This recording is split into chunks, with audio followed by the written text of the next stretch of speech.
Assalamualaikum warahmatullahi wabarakatuh. Salam sejahtera bagi kita semua dan salam ekonomi. Pemirsa SJTV, dalam program acara Unpam Mengajar, apa kabar semua hari ini? Semoga kalian semua selalu diberikan kesehatan serta selalu diberikan rezeki yang tidak terhingga oleh Yang Maha Kuasa. Amin. Selamat berjumpa kembali dalam Ujar Unpam Mengajar. Perkenalkan, saya Angga Pratama dari Program Studi Manajemen S1 Universitas Pamulang. Saya akan menemani teman-teman semua dalam mendalami dan mempelajari mata kuliah Riset Operasi dengan judul materi Teori Keputusan. Program ini akan tersaji dalam beberapa episode ke depan. Jadi, tetap ikuti program ini dan jangan sampai terlewatkan. Tonton terus di Sasmita Jaya Televisi, berbagi untuk negeri.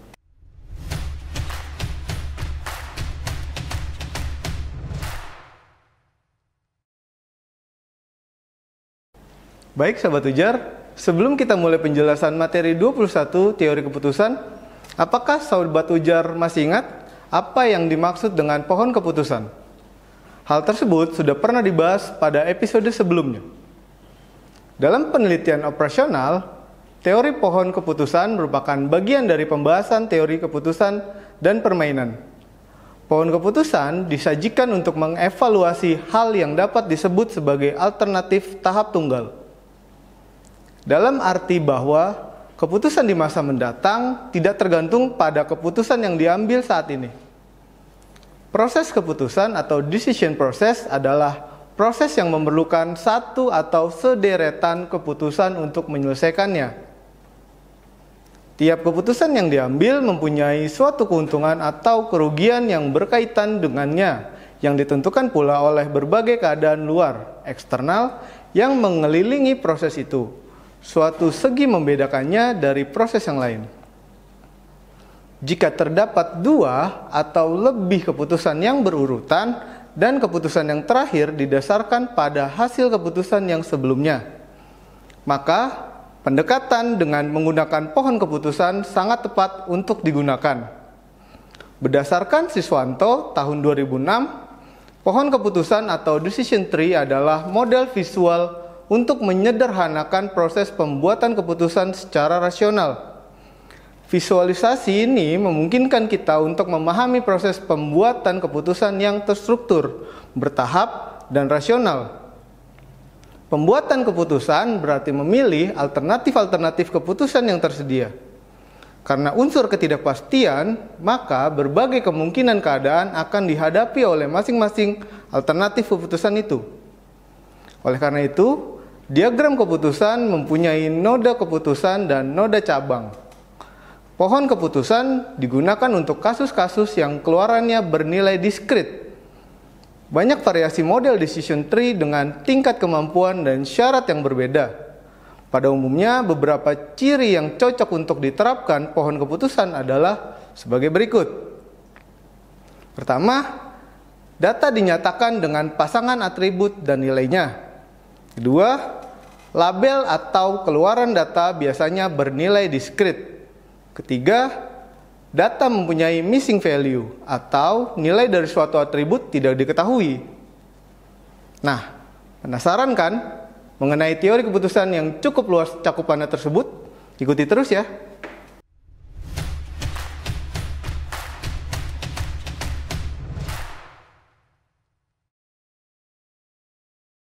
Berdasarkan penjelasan teori keputusan sebelumnya, maka kita harus pahami dulu tentang teori keputusan. Teori keputusan berasal dari teori kemungkinan yang merupakan konsekuensi dari beberapa keputusan yang telah dievaluasi. Teori keputusan digunakan untuk berbagai macam ilmu bidang studi, terutama bidang ekonomi. Dua metode dari teori keputusan yang terkenal adalah teori keputusan normatif dan teori keputusan deskriptif. Teori keputusan normatif dicapai berdasarkan alasan yang rasional atau bisa disebut dengan alasan yang masuk akal, teori logika. Sedangkan keputusan deskriptif dicapai berdasarkan empirik atau merupakan hasil pengamatan, percobaan, dan biasanya dikuatkan dengan statistik. Dalam dunia bisnis, para manajer sering dipaksa untuk mengambil berbagai keputusan tanpa tersedianya informasi yang sempurna. Keakurasian dan variabilitas informasi yang diterima oleh para manajer tersebut. Pada hakikatnya, model keputusan diklasifikasikan menjadi 3, yaitu pertama, kepastian, kedua, resiko, dan ketiga, ketidakpastian.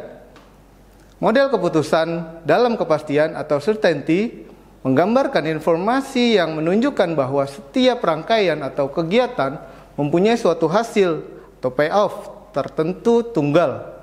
Dalam hal ini, tidak ada keacakan pada hasil keputusan-keputusan dengan kondisi kepastian atau dengan kata lain dengan semua informasi dianggap pasti. Misalnya, kita akan menyelesaikan masalah kombinasi dengan linear programming. Maka besar kontribusi marginal tiap produk serta tersedianya sumber daya yang dibutuhkan untuk memproduksi produk tersebut dapat diketahuinya dengan pasti.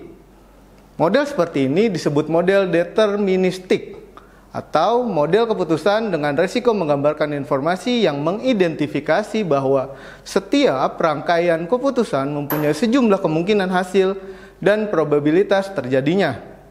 Model risiko seperti ini disebut model stokastik atau model keputusan ketidakpastian, menggambarkan informasi yang menunjukkan semua atau beberapa hasil dari berbagai keputusan yang berbeda, tetapi probabilitas terjadinya tersebut tidak dapat ditentukan.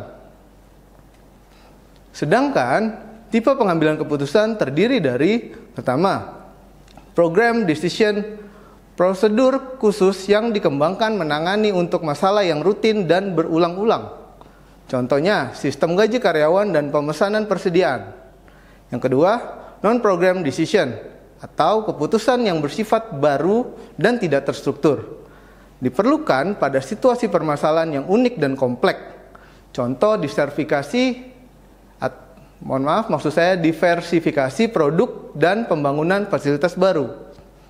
Oke. Analisis pohon keputusan.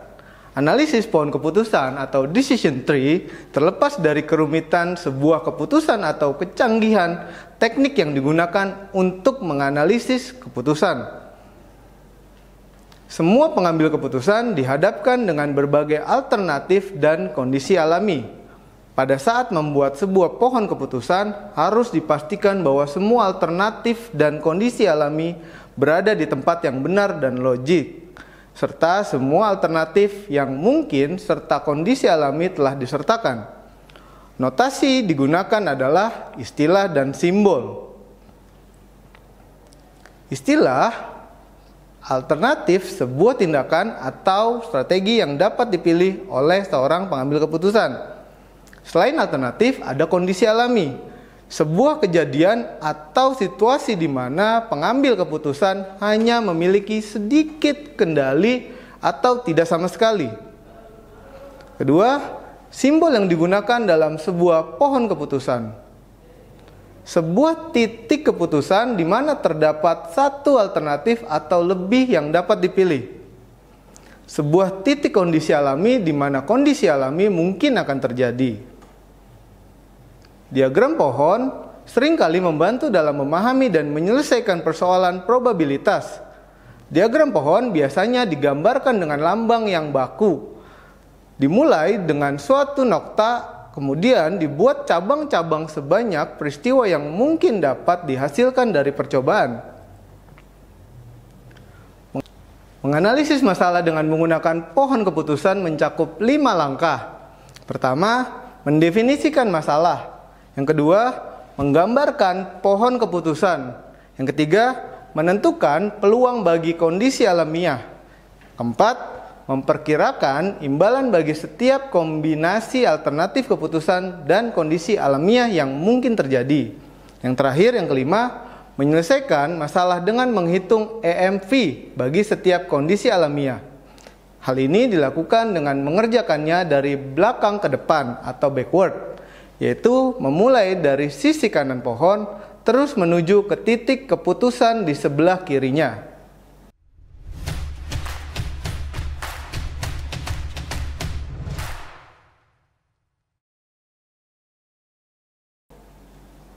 EMV atau Expected Monetary Value merupakan kriteria yang paling sering digunakan untuk menganalisis pohon keputusan. Satu dari langkah awal analisis ini adalah untuk menggambar pohon keputusan dan menetapkan konsekuensi finansial dari semua hasil masalah tertentu. Nilai harapan moneter adalah nilai harapan moneter yang diharapkan dari sebuah variabel yang memiliki beberapa kemungkinan kondisi alamiah yang berbeda, masing-masing dengan peluang tersendiri. Saat peluang diketahui, nilai maximax dan maximin menyatakan skenario perencanaan kasus terbaik atau sama dengan kasus terburuk. Nilai ini mewakili nilai yang diharapkan atau rata-rata tingkat pengembalian modal jika keputusan ini dapat diulangi berkali-kali. EMV, sebuah alternatif merupakan jumlah semua keuntungan alternatif yang masing-masing diberikan bobot kemungkinan terjadinya. EMV alternatif I sama dengan hasil kondisi alamiah 1 dikali kemungkinan terjadi kondisi alamiah 1 ditambah hasil kondisi alamiah 2 dikali kemungkinan terjadi kondisi alamiah 2 sampai dengan ditambah hasil kondisi alamiah terakhir dikali kemungkinan terjadi kondisi alamiah terakhir, atau dengan rumus sebagai gambar di samping, di mana NHI merupakan nilai harapan cabang keputusan ke I, PJ merupakan probabilitas kemunculan keadaan ke J, HIJ merupakan nilai hasil keputusan jika alternatif keputusan ke I diambil dan keadaan ke J terjadi. Sekarang kita membahas kelebihan dan kekurangan pohon keputusan. Pohon keputusan memiliki beberapa kelebihan dalam suatu penyelesaian masalah karena pada pohon keputusan, daerah pengambilan keputusan yang sebelumnya kompleks dan sangat global dapat diubah menjadi lebih sederhana dan spesifik. Selain itu, pohon keputusan juga fleksibel untuk memilih fitur dari simpul dalam yang berbeda. Fitur yang terpilih akan membedakan suatu kriteria dibandingkan kriteria yang lain dalam simpul yang sama. Kefleksibelan metode pohon keputusan ini meningkatkan kualitas keputusan yang dihasilkan jika dibandingkan ketika menggunakan metode perhitungan satu tahap yang lebih konvensional. Walaupun telah kita ketahui bahwa pohon keputusan sangat membantu dalam pengambilan keputusan, tetapi ada beberapa kekurangan karena terdapat kesulitan dalam mendesain pohon keputusan yang optimal. Selain itu, hasil kualitas keputusan yang didapat dari metode pohon keputusan sangat bergantung pada bagaimana pohon tersebut didesain. Sehingga, jika pohon keputusan yang dibuat kurang optimal, maka akan berpengaruh pada kualitas dari keputusan yang didapat. Kriteria dalam pengambilan keputusan tanpa menggunakan probabilitas. Kadang-kadang, seseorang pembuat keputusan tidak terlalu yakin bahwa ia bisa menilai probabilitas terjadinya berbagai kemungkinan situasi masa depan. Ia mungkin lebih menyukai pemakaian kriteria keputusan yang tidak memerlukan pengetahuan tentang probabilitas situasi yang akan datang. Dalam hal ini, ada 3 kriteria yang banyak dipakai oleh pembuat keputusan, yaitu pertama, maksimin atau minimax. Kriteria maksimin adalah kriteria berdasarkan usaha memaksimalkan kemungkinan keuntungan yang minimum. Jadi, pendekatan yang dipakai adalah pendekatan konservatif atau pesimistis, karena yang ingin dimaksimalkan adalah kemungkinan keuntungan yang minimal dan didasarkan kepada situasi masa depan yang tidak menguntungkan. Kedua, maximax atau minimin. Berbeda dengan maksimin dan minimax yang merupakan pendekatan pesimistis terhadap pemilihan alternatif keputusan. Maximax dan minimin merupakan pendekatan yang optimistik. Kriteria maximax memilih alternatif keputusan yang memaksimalkan kemungkinan biaya yang maksimum. Untuk itu, Pembuat keputusan mulai dengan penentuan kemungkinan biaya yang maksimum. Kriteria dalam pengambilan keputusan dengan menggunakan probabilitas. Kriteria pembuatan keputusan yang memanfaatkan informasi tentang probabilitas dalam menyeleksi alternatif keputusan adalah expected monetary value dan expected opportunity loss. Berikut ini akan dijelaskan mengenai kriteria tersebut, maksud saya, mohon maaf. Pertama, expected monetary value atau EMV.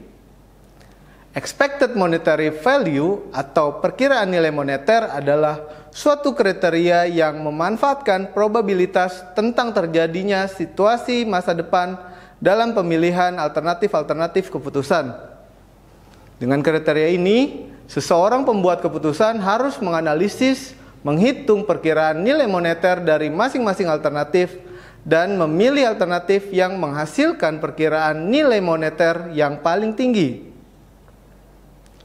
Rumus untuk mencari expected monetary value atau MV adalah sebagai gambar di samping, di mana P9SJ adalah probabilitas terjadinya situasi masa depan. DJ-N adalah jumlah dari situasi masa depan yang mungkin akan terjadi. PSJ lebih besar 0 adalah probabilitas terjadinya suatu situasi masa depan lebih besar atau sama dengan 0. Kedua, expected opportunity loss. Dalam perhitungan expected opportunity loss, digunakan informasi probabilitas situasi masa depan. Formula untuk menghitung nilai dari perkiraan keputusan yang hilang, yang dikenal dengan singkatan EOL, adalah sebagai gambar di samping, di mana R D1 kali SJ merupakan opportunity loss untuk alternatif keputusan D1 dan situasi masa depan SJ. R dalam kurung D1 kali SJ sama dengan V dikali SJ dikurang V D1 dikali SJ, di mana V dikali SJ merupakan biaya tertinggi berdasarkan situasi masa depan SJ. Anda memiliki sebuah dana untuk diinvestasikan pada dua alternatif proyek, yaitu proyek A dan proyek B. Peluang proyek A akan memberikan keuntungan 20 dengan nilai keuntungan 50 juta. Peluang proyek B akan memberikan keuntungan 45 dengan nilai keuntungan 10 juta. Buatlah pohon keputusan untuk membantu Anda dalam mengambil keputusan. Oke, Sobat Ujar, jawaban bisa kita lihat di tayangan berikut. Pohon keputusannya adalah seperti terlihat gambar di samping. Proyek A dianggap sukses 20% atau 0,20 dengan nilai 50 juta. Sebaliknya, peluang gagal 80% atau 0,80 dengan nilai keuntungan 0 rupiah. Proyek B dianggap sukses 45% atau 0,245 dengan nilai 10 juta. Sebaliknya, peluang gagal 55% atau 0,55 dengan nilai keuntungan 0 rupiah. Perhitungannya bisa kita lihat sebagai berikut. MV A sama dengan 0,20 dikali 50 juta ditambah 0,80 dikali 0, hasilnya 10 juta. Kemudian MVB sama dengan 0,45 dikali 10 juta ditambah 0,55 dikali 0, hasilnya 4.500.000 rupiah. Maka kesimpulannya yang diambil adalah proyek A karena nilai keuntungan lebih besar.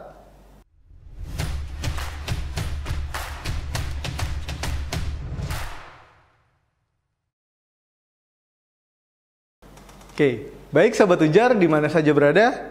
Demikian tadi pembahasan mengenai materi terkait teori keputusan. Apa yang kita peroleh dari pembahasan tadi? Tentu setiap perusahaan mempunyai cara berbeda-beda dalam menentukan keputusan untuk menjalankan bisnisnya, agar hasil yang diperoleh lebih maksimal. Tentu dalam dunia bisnis, seorang manajer harus dapat mengambil berbagai keputusan untuk kelangsungan hidup perusahaan dalam jangka panjang. Nah, Sobat Ujar, tentunya bisa dapat menggunakan cara yang sudah kita pelajari dalam dunia kerja maupun dunia usaha masing-masing.